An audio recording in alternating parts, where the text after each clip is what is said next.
ಇದಾದ ನಂತರ ನನಗೆ ಆ ಪೆನ್ ಡ್ರೈವ್ ಅರ್ಥ ಹೋದ ನಂತರ ಅಲ್ಲಿಂದ ಯಾವ ರೀತಿ ಪೆನ್ ಡ್ರೈವ್ನ ರೆಡಿ ಮಾಡಿದ್ರು, ಆ ಪೆನ್ ಡ್ರೈವ್ ಯಾವ ರೀತಿ ಹೊಳೆನರಸೀಪುರಕ್ಕೆ ಬಂತು, ಅಲ್ಲಿ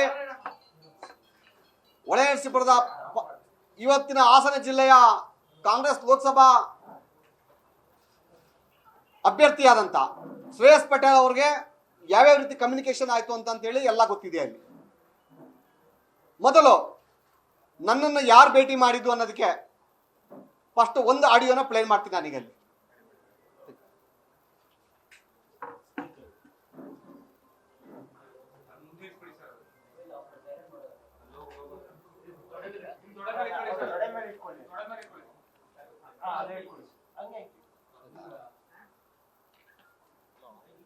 ಕೊಡ್ತೀನಿ ನೋಡಿ, ಒಂದು ಸೆಕೆಂಡ್ ಸ್ಟಾಪ್ ಮಾಡು. ನೋಡಿ, ನನಗೆ ನಿಮ್ಗೆ ಎಕ್ಸ್ಪ್ರೆಷನ್ ಕೊಡ್ತೀನಿ. ಅಲ್ಲಿ ಸಾಕು ಕೊಡ್ತೀನಿ ನೋಡಿ ಅಂತ ಹೇಳ್ತಾರೆ ಒಂದು PA. ಇದಾದ ನಂತರ ಎಲ್ಲಾರ್ ಶಿವರಾಮೇಗೌಡ ಮಾತಾಡ್ತಾರೆ. ಎಲ್ಲಾರ್ ಶಿವರಾಮೇಗೌಡ ಮಾತನಾಡಿ DK ಶಿವಕುಮಾರ್ ಕೈಲಿ ಫೋನ್ ಕೊಡ್ತಾರೆ ಅಂದ್ಬಿಟ್ಟು. ಗೌಡ್ರೆ ಅಣ್ಣ ನಮಸ್ಕಾರ ಅಣ್ಣ. ನೀನ್ ಎಲ್ಲಿ ಈಗ ಮನೆ ಇರೋದು ಎಲ್ಲಿ ನಿಂದು? ಅಣ್ಣ ಮನೆ ಏನಂದ್ರು ಹೆಬ್ಬಳದ ಮನೆ ಇದೆ ಅಣ್ಣ. ನೀನ್ ಈಗ ವಾಸ ಎಲ್ಲಿದ್ಯಪ್ಪ? ಈಗ ನಾನು ವಾಸದ ಪಿಸ್ಟೆ ಟ್ರಾನ್ಸ್ಪಿಟಿ ಅಣ್ಣ. ಇಲ್ಲಿ ಬೊಮ್ಮೆನಹಳ್ಳಿ ಅಂತ ಹೇಳಿ ಹೊಸಕೋಟೆ ಹತ್ರ ಬರ್ತದ ಅಣ್ಣ. ಹಾ ಹೌದಣ್ಣ. ಅಲ್ಲಿ ಇಲ್ಲಿ ನೀನ್ ಸದಾಶಿವನಗರಕ್ಕೆ ಬರಕ್ಕೆ ಎಷ್ಟೊತ್ತಾಗತ್ತೆ ಅಣ್ಣ? ಇಲ್ಲಿಂದ ಹೆಂಗೆ ಮಾಡಿ ಕೂಡ ಒಂದು ಮುಕ್ಕಲ್ 2 ಗಂಟೆ ಆಗುತ್ತೆ. 1.5 ಗಂಟೆ ಅಂತೂ ಆಗೇ ಆಗುತ್ತೆ ಅಣ್ಣ. 1.5 ಗಂಟೆ ಆಯ್ತು. ನೀನ್ ಅಷ್ಟು ದೂರ ಹೋಗಿ ಉಳ್ಕೋತಾರ ಬೆಂಗಳೂರು ಇಲ್ಲಾರಲ್ಲ? ಏನ್ ಮಾಡ್ತೀವಿ ಅಣ್ಣ, ಸ್ವಲ್ಪ ಸಿಟಿ ಬೇಡ, ಊಟ ಕಳ್ಸ್ಬೋಣ ಅಂತ ಇಲ್ಲಿ ಅಪಾರ್ಟ್ಮೆಂಟ್ ಹೋಗ್ರೆ ಇಲ್ಲಿ DK ಸಾಹೇಬ್ರಿಗೆ ಕೊಡ್ತೀನಿ. ಕೊಡಿ ಅಂತ ಏನ್ ನಡೆದಿದೆ ಎಲ್ಲ ಕರೆಕ್ಟ್ ಉಳಿಕೆದೆಲ್ಲ ಬಿಡು, ನಾವಿರ್ತೀವಿ. ಕರೆಕ್ಟ್ ಆಗಿ ಸ್ಪಷ್ಟವಾಗಿ ಹೇಳಿ. ನಾಳೆ ಏನಾಗುತ್ತೆ ಅನ್ನೋದ್ನು ಆಯ್ತಾ ಇದೆ, ನಿನ್ಗೇನೇನ್ ಡೆವಲಪ್ಮೆಂಟ್ ಸಿಕ್ಕಿದೆ ಅದೆಲ್ಲ ಕೊಡಿ.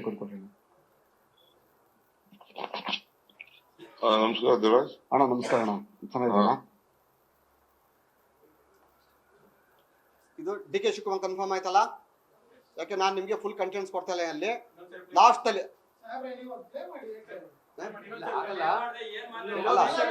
ಮಾಡ್ತೀವಿ, ಫೈನಲ್ ಮಾಡ್ತೀವಿ, ಸ್ವಲ್ಪ ಫೈನಲ್ ಮಾಡ್ತೀವಿ. ಇದು ಕಂಟೆಂಟ್ಸ್ ಮಾಡೋದು ಅದು ಹೆಂಗ್ ಕರ್ಕೊ ಬಂದ ನಾವೇನ್ ಅವ್ರ ಪಾತ್ರ ಅನ್ನೋದು ಮಾಡೋದು, ಪ್ಲೇ ಮಾಡೋದು. ಈಗ ಕಂಪ್ಲೇಂಟರ್ಸ್ ಅಂತ ಬಂದಿದ್ರು ಅಣ್ಣ, ಅವರಲ್ಲಿ ಅವ್ರು ಬಿಗಿ ಇಲ್ಲ ಅಣ್ಣ. ಅವರ ಈಗ ಕಂಪ್ಲೇಂಟರ್ಸ್ ಅಂತ ಬಂದಿದ್ರು ಅಣ್ಣ, ಅವರಲ್ಲಿ ಅವ್ರು ಬಿಗಿ ಇಲ್ಲ ಅಣ್ಣ. ಅವರಲ್ಲಿ ಒಂದು ಸ್ಟ್ರೈಟ್ನೆಸ್ ಇಲ್ಲ. ಅಯ್ಯಪ್ಪ, ನಮ್ಮದು ಇರೋ ಸತಿ ಅವರ ಕರ್ಕೊಂಡ್ಬಂದು ತೇರುವಾಗೆ ಹೇಳ್ತಿದೀವಲ್ಲ.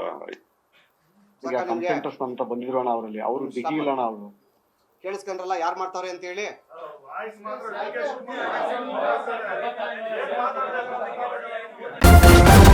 ನ್ಯೂಸ್ ಫಸ್ಟ್ ನಿರ್ಭೀತಿಯಿಂದ ನಿಮ್ಮ ಪರವಾಗಿ.